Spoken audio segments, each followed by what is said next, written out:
ഇന്നത്തെ സുവോളജി ക്ലാസ്സിലേക്ക് എല്ലാവർക്കും സ്വാഗതം. കഴിഞ്ഞ 2 ക്ലാസ്സുകളിലായി നമ്മൾ ഹ്യൂമൻ റീപ്രൊഡക്റ്റീവ് സിസ്റ്റത്തെ കുറിച്ചായിരുന്നു ഡിസ്കസ് ചെയ്തുകൊണ്ട്. We have discussed male reproductive system and female reproductive system. So in this class, we shall go to another landmark or another milestone in the process of reproduction, that is gametogenesis.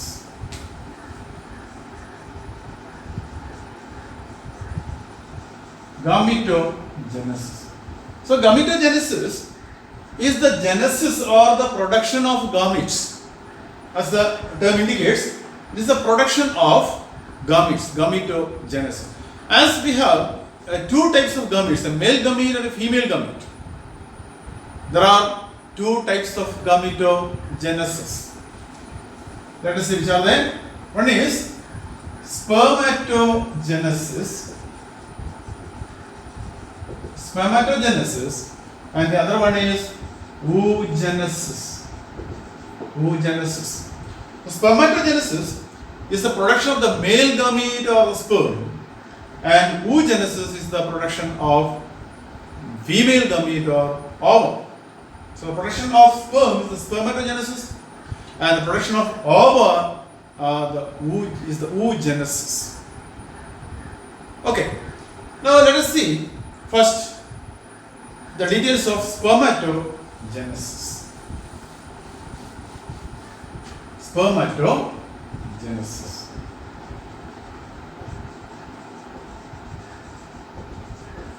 So spermatogenesis is the formation of male gametes or sperms, and that takes place in the testis of the male. And while discussing about the structure of the testis, internal structure of the testis, we have seen that inside the testis there are so many testicular lobules or testicular chambers. 250 testicular lobules or testicular chambers are. And within these testicular chambers, coiled tubules are there. They are called seminiferous tubules, and spermatogenesis takes place within the seminiferous tubules. Okay, so spermatogenesis takes place within the seminiferous tubules, and we have seen that within the seminiferous tubule there are spermatogonial cells. There are 2 types of cells mainly within the seminiferous tubules. One is the spermatogonial cells, and in between the spermatogonia cells there are Sertoli cells. Okay, and these spermatogonia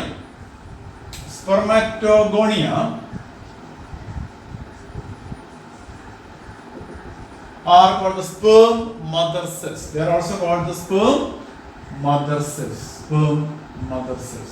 Spermatogonia. They are the sperm mother cells, because from this the sperms are produced. So the spermatogenesis is the process of spermatogenesis starts with the spermatogonia, and they are the initial cells from which the sperms are produced. So they are called the sperm mother cells, spermatogonia. Spermatogonium is the singular, and spermatogonia is the plural. Okay, they are diploid cells. There are 2 N cells. What are 2 N cells? The number N shows the number of chromosomes. 2N means diploid condition. That means 2 sets of chromosomes are the diploid condition. We have 23 pairs of chromosomes, 46 chromosomes, 23 plus 23. So that in 2N condition, in the diploid condition, we have 46 chromosomes. That means 23 plus 23 chromosomes are there. So this spermatogonia, all our cells are diploid cells except the gametes. Okay, so like any other cell in the body, spermatogonia are also diploid cells. Okay, and this spermatogonia now undergoes a growth phase.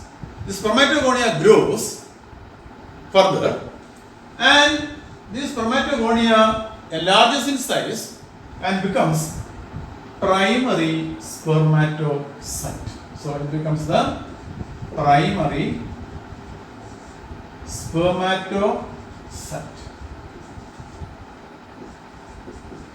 Primary spermatocyte. That is by a cell division known as mitosis. So the spermatogonia increase in number by mitosis. Okay, mitosis is the normal method of cell division, and by the process of mitosis, the cell division, spermatogonia increase in number, and some of the spermatogonia undergo a growth phase or enlarges in size and becomes the primary spermatocyte. And primary spermatocyte is also diploid to N chromosome number. Okay. Now the primary spermatocyte undergoes a reduction division. The primary spermatocyte undergoes a reduction division, that is meiosis. The division is called meiosis. What is meiosis? Meiosis is the reduction division where the chromosome number of the daughter cells formed are reduced to half the original number, and they are called haploid. Then the daughter cells are called haploid. So two daughter cells are formed, and these daughter cells are called secondary spermatocyte. Secondary spermatocytes. And these secondary spermatocytes are n number of chromosomes. With n number of chromosomes, that means they are haploid. They are haploid. Haploid means only one set of chromosomes, that is 23 chromosomes are present. Okay. So this is 2n. Primary spermatocyte is 2n, diploid. And the diploid primary spermatocyte undergoes meiotic division, meiosis or reduction division, and becomes two daughter cells which are haploid in number with only one set of chromosomes or half the number of chromosomes. That is called haploid. Okay. Now, each of these secondary spermatocyte undergoes meiosis second. So when we study the process of cell division, we know that meiotic division is completed in two steps. One is meiosis first, and the other one is meiosis second. So actual reduction division, where the chromosome number is reduced to half, is the meiosis first, and meiosis second is just like a mitosis. Okay, so the primary spermatocyte undergoes the meiosis first, the first reduction division, first phase of the reduction division, that is meiosis first, and produces two daughter cells which are called the secondary spermatocyte, which are haploid in number, haploid in the chromosome number, undergoes the meiosis second, the second phase of the meiotic division or reduction division, and each of them produces two daughter cells, and total 4 daughter cells are formed now, and these are also with the n number of chromosomes, and they are called spermatid. These cells are called spermatids. Spermatid. Okay. These spermatids are formed. So from a single primary spermatocyte, four spermatids are formed. Now these spermatids are not sperms. They cannot perform the function of the sperm because of their morphological disabilities, and for them to perform the function of a sperm, they have to be morphologically modified.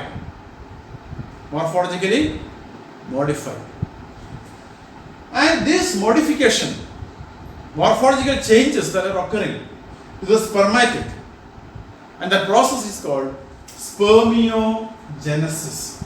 That process is called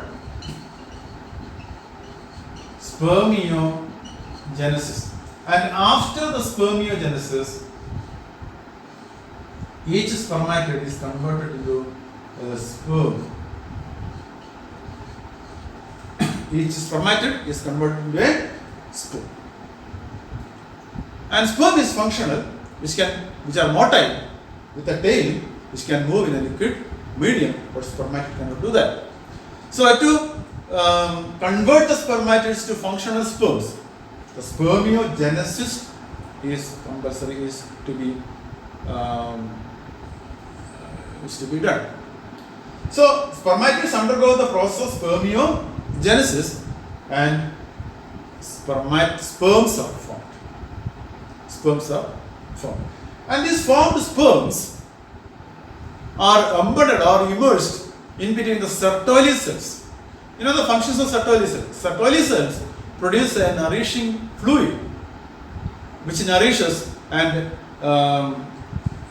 sperm and also helps in the spermiogenesis, maturation of the sperm or spermiogenesis. And from the Sertoli cells, the sperms are released into the seminiferous tubule, released into the cavity in the lumen of the seminiferous tubule by a process called spermiation.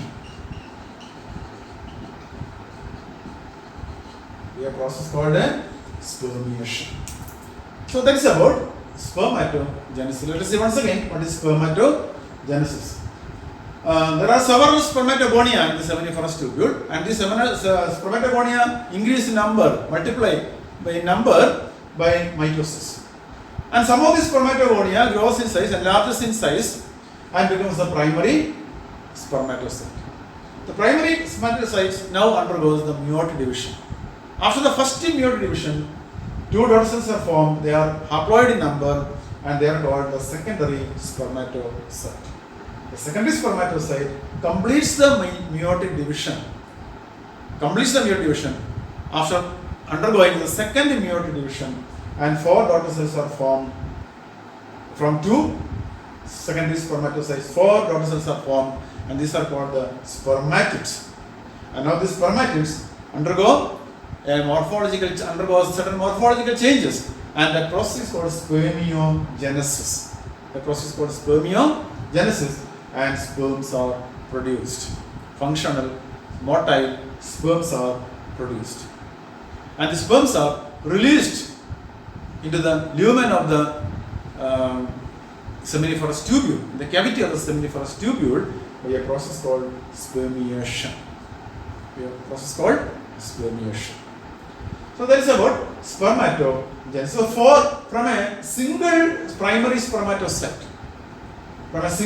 spermatocyte, four haploid sperms are produced. Okay. Now let us see what is the structure of a sperm. So before going to the structure of the sperm, this spermatogenesis takes place at the puberty. In the case of male, the spermatogenesis starts at the puberty. You know what is puberty? Puberty is the age at which the reproductive system or reproductive organs start functioning. Our age period puberty അപ്പോൾ പ്യൂബർട്ടിയിലാണ് ഈ spermatogenesis തുടങ്ങുന്നത്. പ്യൂബർട്ടിയിലാണ് spermatogenesis തുടങ്ങുക.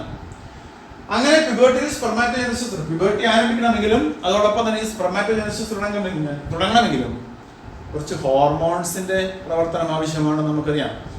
And puberty is initiated and spermatogenesis also initiated at the release of a hormone from the hypothalamus called GnRH. So hypothalamus produces a releasing hormone, a releasing factor called GnRH. You have already seen that gonadotropin releasing hormone.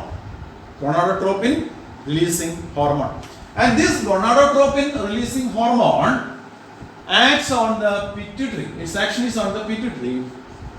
And as a result of this action, the stimulation of this GnRH on the pituitary releases two hormones. One is FSH and the other is LH. FS is the follicle stimulating hormone and LH is the luteinizing hormone. LH is the luteinizing hormone. Luteinizing hormone is also known as ICSH. ICSH, interstitial cell stimulating hormone, because in the case of male, luteinizing hormone stimulates the interstitial cells of Leydig. Interstitial cells of Leydig. It acts on the interstitial cells of Leydig and stimulates the Leydig cells to produce androgens. And FSH acts on the Sertoli cells. Sertoli cells to nutritive fluid. To produce nutritive fluid. Okay. So that is the role of hormones in the spermatogenesis, and androgens thus produced by the Leydig cells. The important one is the testosterone, and these androgens initiate the spermatogenesis. Okay, so let's see once again. At the onset of the pituitary, hypothalamus secretes a gonadotropin releasing hormone at the time of puberty. So that is the that is marked. The puberty is marked by the release of GnRH by hypothalamus. So GnRH or gonadotropin releasing hormone acts on the pituitary, stimulate the pituitary to produce FSH and LH.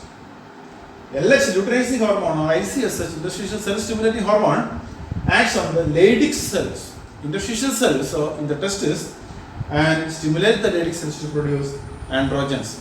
And these androgens initiate spermatogenesis in the seminiferous tubules. And FSH acts on the Sertoli cells, stimulate the Sertoli cells to produce nutritive fluid, to nourish the sperm, and also for the maturation of the sperm. Okay, so that's about hormones, the play of hormones in the process of spermatogenesis. Okay, so let us see now the structure of a sperm. So sperm is the male gamete, and as you can see in the diagram here, it is elongated with a tail. It has 4 regions. The sperm has 4 regions: a head, a neck, a middle piece, and a tail. So these are the 4 regions of a sperm. Let us see what are the structures present in the head region. The head is the seat of the male nucleus. This is called male pronucleus. Male pronucleus, and within the head, the male pronucleus is situated. And during fertilization, this male pronucleus is to fuse with the female pronucleus in the ovum. That is called fertilization. Okay. Then above the head, there is a capillary structure. You can say a capillary structure that is acrosome. That is derived from the Golgi body of the spermatid. And actually, the sperm is not actually the spermatid undergoes certain morphological changes and becomes a spermatid. Sperm.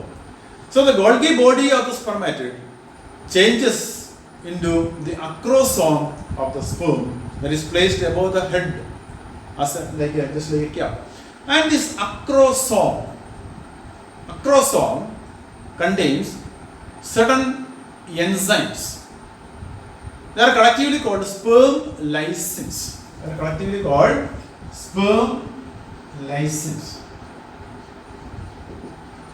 These are enzymes. Sperm lysins are enzymes, and these enzymes are required to penetrate the walls of the ovum during fertilization.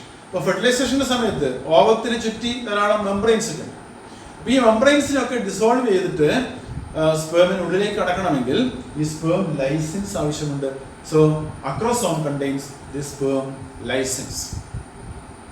Okay. Then there is a narrow neck. The male pronucleus, head contains male pronucleus, and that has 23 chromosomes. Half the number of chromosomes because it's a haploid number. And there is a small neck, and neck is followed by a wider middle piece. And in the middle piece, there are mitochondria. The most conspicuous structure seen in the middle piece are the mitochondria, which are spirally arranged around a central axis.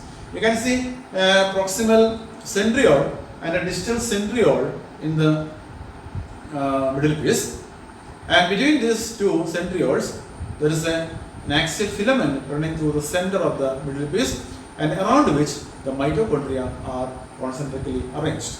And these mitochondria give the power, the energy for the motion or for the motility of the sperm. And then the tail or the flagellum or the tail of the sperm, by the beating of which the sperm can move or can propel itself forward in a liquid medium. Okay. So that's about the structure of the sperm. Now, millions of sperms are produced in the male testis. During ejaculation, what do you mean ejaculation? What do you mean by the term ejaculation? Ejaculation is the process of releasing semen during coitus. You know what is coitus? Coitus is the transfer of semen. It's the process of transfer of semen from the male body to the female body. Okay, during that process, that physical act is called the coitus. And during coitus, a quantity of semen is released into the vagina of the female through the penis of the male. So that process is called ejaculation. That release of semen into the vagina or out of the penis is called the ejaculation. And in one ejaculation, about 200 to 300 million sperms are released. That means in the semen that is released one time during coitus, 200 to 300 million sperms are present. But these sperms, that much of sperms are not required, only one sperm is required. Then എന്തിനാണ് അത്രയും അധികം സ്പേമിനെ ഉൽപ്പാദിപ്പിക്കുന്നത്? കാരണം ഓവത്തിന്റെ അടുത്തേക്ക് എത്തുമ്പോഴത്തേക്കും ധാരാളം sperms നശിച്ചു പോയിട്ടുണ്ടാവും. Sperm mortality is very high. ധാരാളം സ്പേംസ് നശിച്ചു പോയിട്ടുണ്ടാവും. അപ്പം അങ്ങനെ കുറേ അധികം നശിച്ചാലും ഒരു സ്പേമെങ്കിലും ഓവത്തിനടുത്ത് എത്തണം എന്നത് എൻഷുർ ചെയ്യാൻ വേണ്ടിയിട്ടാണ് അത്രയും സ്പേം ഉൽപ്പാദിപ്പിക്കുന്നത്. ഓക്കെ, എല്ലാ സ്പേമും ഒരേപോലെ വൈറ്റാലിറ്റി ഉള്ളതോ ഒരേപോലെ വിഗറസ്നെസ് ഉള്ളതോ ആയിരിക്കണമെന്ന് നിർബന്ധമില്ല. അപ്പോൾ during for normal fertilization to take place, ejaculate ചെയ്യുന്ന സ്പേംസിൽ 60% എങ്കിലും വിഗറസ് ആയിരിക്കണം, നല്ല വിഗറസ്നെസ്, നല്ല വൈറ്റാലിറ്റി ഉള്ളതായിരിക്കണം. അതിൽ 40% നല്ല മോട്ടിലിറ്റി ഉള്ളതായിരിക്കണം, വിഗറസ് മോട്ടിലിറ്റി ഉള്ളതായിരിക്കണം എന്ന് പറയും. ഓക്കെ, അപ്പോൾ ഇജാക്കുലേറ്റ് ചെയ്യുന്ന സ്പേമിൽ 60% നല്ല വിഗറസ്നെസ്സും അതുപോലെ 40% നല്ല മോട്ടിലിറ്റിയും ഉണ്ടായിരിക്കണം. എങ്കിൽ മാത്രമേ ഫെർട്ടിലൈസേഷൻ നടക്കാൻ സാധ്യതയുള്ളൂ എന്നാണ് പറയുന്നത്. Okay, so that's about the structure of the sperm. And sperms are present in the seminal plasma. എന്താണ് സെമിനൽ പ്ലാസ്മ എന്നൊക്കെ നമ്മൾ കഴിഞ്ഞ ക്ലാസ്സിൽ നമ്മൾ പറഞ്ഞതാണ്. It is the collection of secretions of different glands